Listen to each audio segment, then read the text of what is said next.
Hello दोस्तों, मैं अनुज यादव। आप लोग देख रहे हैं न्यू स्टडी चैनल का। यह वीडियो जो है यह सामाजिक विज्ञान 2022 के बोर्ड एग्जाम का है। यह कक्षा 10 के विद्यार्थियों के लिए बनाई गई है।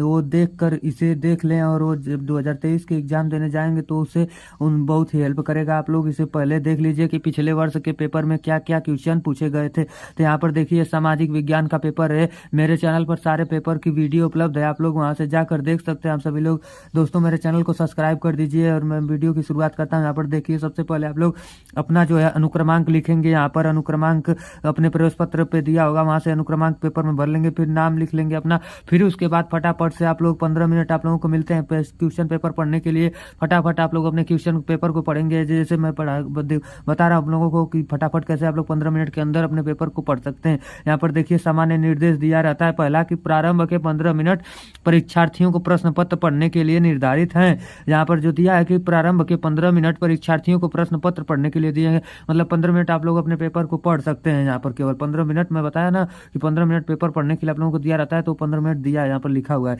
यहाँ पर देखिए दूसरा दिया है कि यह प्रश्न पत्र 2 खंडों क एवं ख में विभाजित है। जो यह प्रश्न पत्र 2 खंड में विभाजित है, क और ख। प्रत्येक खंड के सभी प्रश्नों को एक साथ हल करना आवश्यक है। मतलब आप खंड क के प्रश्न को हल कर रहे हैं तो आप खंड ख के प्रश्न को बीच में नहीं हल कर सकते हैं, खंड क के ही प्रश्न को हल करेंगे।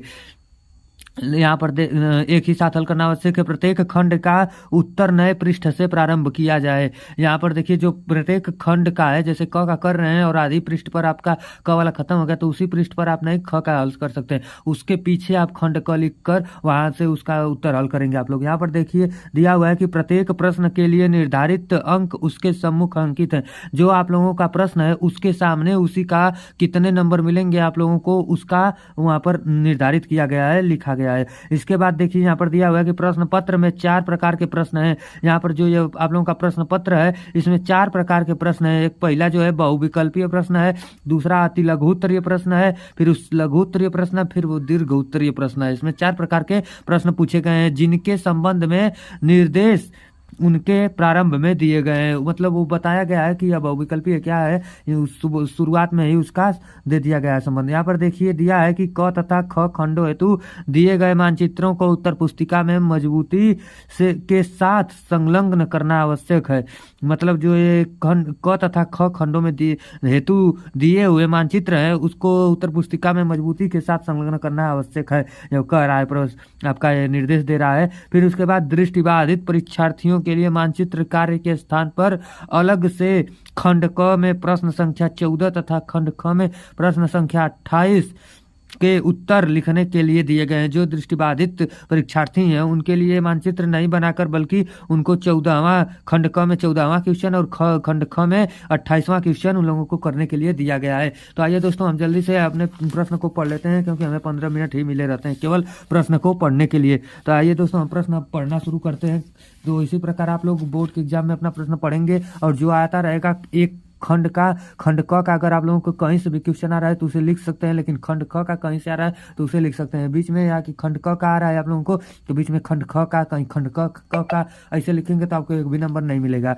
ये इसका बात को आप लोग ध्यान दीजिए, निर्देश दे चुका है पहले। यहाँ पर देखिए खंड क में देखिए दिया हुआ है कि बहुविकल्पीय प्रश्न में कि निर्देश निम्नलिखित विकल्पों में से सही उत्तर चुनकर उसे अपनी उत्तर पुस्तिका में लिखिए। यहाँ पर जो निर्देश दिया हुआ है कि ये जो विकल्प दिए हुए हैं इनमें से विकल्प चुनकर अपने उत्तर पुस्तिका में सही विकल्प लिखना है। यहाँ पर पहला जो दिया हुआ है कि संयुक्त राष्ट्र संघ की स्थापना कब हुई। यहाँ पर पूछ रहा है कि संयुक्त राष्ट्र संघ की स्थापना कब हुई। तो यहाँ पर दोस्तों आप अ वाला पढ़ेंगे, स वाला पढ़ेंगे, ब वाला पढ़ेंगे, द वाला पढ़ेंगे। इसमें से जब संयुक्त राष्ट्र संघ की स्थापना हुई थी वो जो लिखा हुआ है उसका सही जवाब जो है वो उसमें आप लोग अपनी उत्तर पुस्तिका में लिखेंगे। यहाँ पर देखिए दूसरा में दिया हुआ है कि भारत की मताधिकार की आयु क्या है। मतलब ये जो क्वेश्चन पूछा गया है कि भारत में मताधिकार की आयु की उम्र क्या है, इसमें से जो सही है वो लोग आप अपने उत्तर पुस्तिका में लिखेंगे, इसमें से जो भी सही होगा। यहाँ पर देखिए तीसरे नंबर में पूछा गया है कि स्वराज मेरा जन्मसिद्ध अधिकार है और मैं इसे लेकर रहूंगा, किसका कथन है। ये जो क्वेश्चन पूछा है और ये 4 ऑप्शन दिए इनमें से एक ऑप्शन सही है, उसे आप लोग अपनी उत्तर पुस्तिका में लिखेंगे।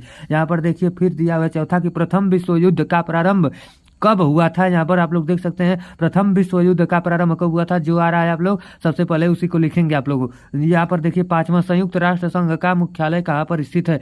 ये जो संयुक्त राष्ट्र संघ है उसका मुख्यालय जो है वो कहाँ पर स्थित है इसमें पूछ रहा है, तो जो विकल्प सही है वो विकल्प अपनी उत्तर पुस्तिका में आप लोग वहां पर लिखेंगे। यहाँ पर देखिए 6वें में जो पूछा है कि भारत छोड़ो आंदोलन किसने प्रारंभ किया था, तो आप लोग ये भारत छोड़ो आंदोलन किसने प्रारंभ किया था यह पूछ रहा है, तो आप लोग इन चारों में से एक ऑप्शन सही है, इन चारों ऑप्शनों में से कोई एक ऑप्शन अपनी उत्तर पुस्तिका में लिखेंगे आप लोग। यहाँ पर देखिए यहाँ पर अति लघु उत्तरीय प्रश्न है जो दिया है कि अति लघु उत्तरीय प्रश्न में से जो कि 7वें नंबर पर दिया हुआ है कि 2 अक्टूबर को जन्म लेने वाले किन्हीं 2 प्रसिद्ध भारतीयों के नाम लिखिए। 2 अक्टूबर को जन्म लेने वाले किन्हीं 2 प्रसिद्ध भारतीयों के नाम लिख रहा है जो 2 अक्टूबर को पैदा हुए थे। यहाँ पर देखिए 8वां में दिया कि फ्रांस की क्रांति से संबंधित किन्हीं 2 दार्शनिकों के नाम लिखिए। फ्रांस की क्रांति से संबंधित किन्हीं 2 दार्शनिकों के नाम लिखने के लिए बोल रहा है। यहाँ पर देखिए 9वां में कि संघीय शासन व्यवस्था की कोई 2 प्रमुख विशेषताएं लिखिए।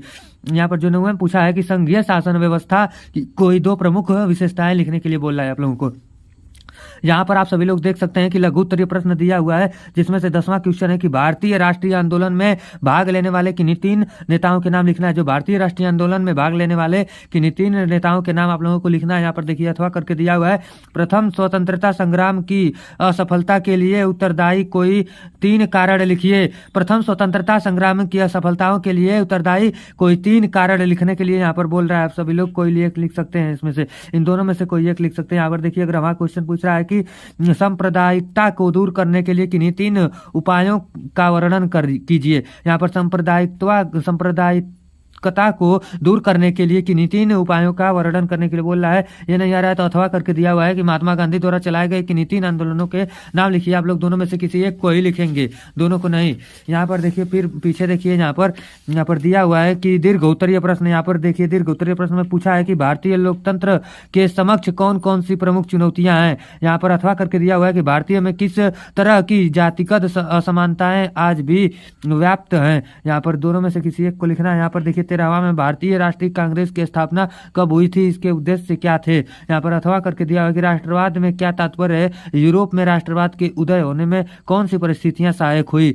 यहाँ पर आप लोग दोनों में से किसी एक को ही करेंगे। यहाँ पर देखिए मानचित्रकार दिया हुआ है। यहाँ पर 14वां के निम्नलिखित स्थानों में को भारत के दिए गए रेखा चित्र में चित्र द्वारा नाम सहित दर्शाइए। इस चिन्ह द्वारा दर्शाना है आप लोगों को।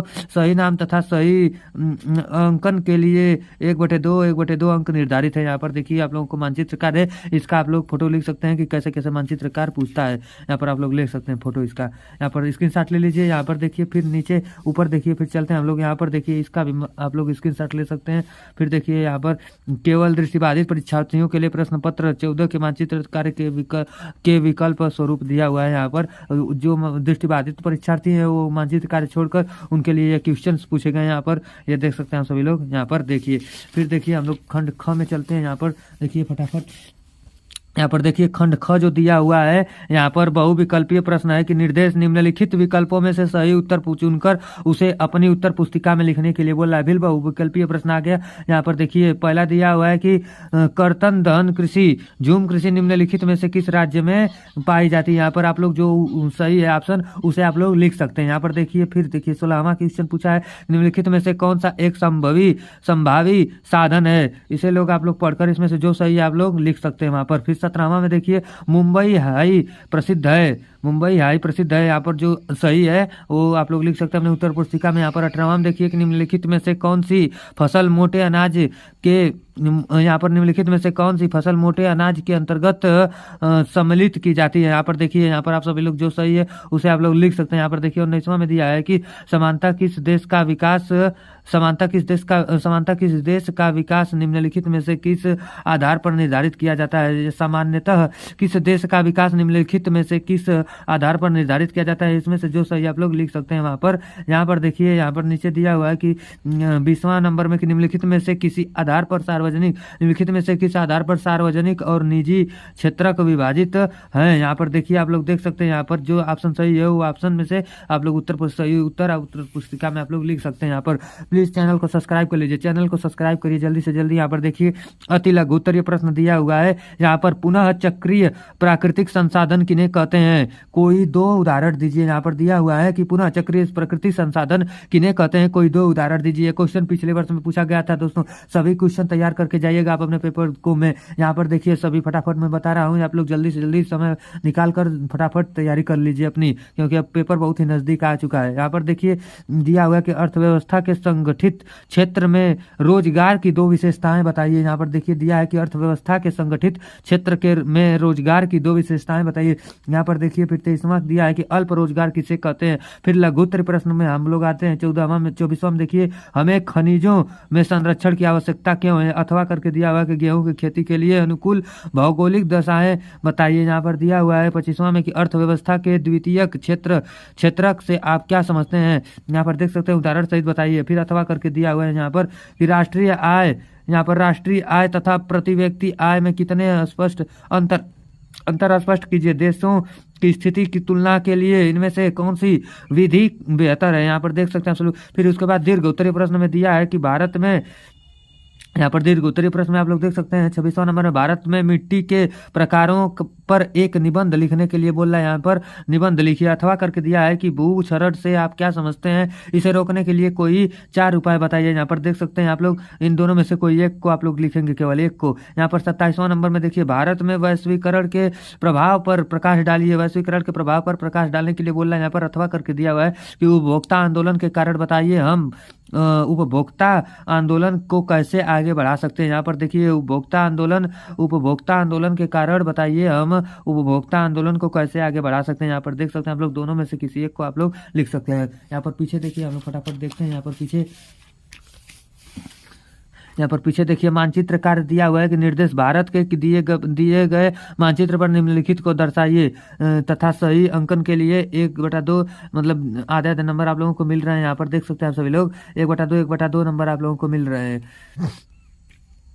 यानी कि ये 3 नंबर का है आप लोगों का। यहाँ पर देखिए 28वां नंबर में दिया है कि कृष्णा नदी चिन्ह द्वारा नाम सहित, यहाँ पर देखिए सरदार सरोवरबाद यहाँ पर देना है, इस चिन्ह से दर्शाना है। उत्तरी पूर्वी भारत चाय उत्पादक क्षेत्रों को इन चिन्हों से दर्शाना है। उत्तर प्रदेश में गन्ना उत्पादक क्षेत्रों को इस चिन्ह से दर्शाना है। विशाखापट्टनम बंदरगाह को इस चिन्ह से द्वारा नाम से दर्शाना है। यहाँ पर केवल दृष्टिबाधित, यहाँ पर देखिए दृष्टिबाधित बच्चों के लिए यहाँ पर दिया हुआ है। यहाँ पर देख सकते हैं आप सभी लोग, इसका स्क्रीनशॉट आप लोग ले सकते हैं। इस प्रश्न का भी क्या पूछा था। बस आप लोगों का पेपर है समाप्त हुआ। ये इंग्लिश मीडियम वालों के लिए दिया गया है यहाँ पर।